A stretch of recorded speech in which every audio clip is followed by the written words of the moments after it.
Kami po na-train na namin, 3 years. Wala po kami kinikita nun. As in, yung pagtak pa lang ng career na pag-perform, suntok sa buwan na siya. Hindi Yung 3 years po kami nagte-training nang wala kami kinikita.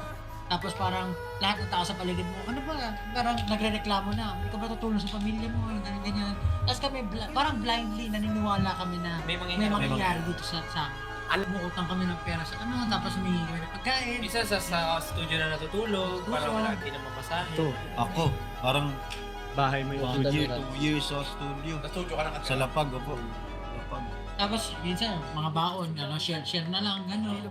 Medyo yung second song na ilalabas namin, sabi namin, if hindi mag-work, It's not, hindi ito, na. kalokohan na ito, tanga bagay. Kaya kung tiisin lahat. Pero meron talaga one time na breakdown. Pero kung magpa-perform kami na 6 na lingwahe yung kailangan namin. Oo, grabe yun. Anim na lingwahe yun? Chinese, Spanish. Japan, Japan, Korean, yan. Korean. Parang 6 na lingwahe.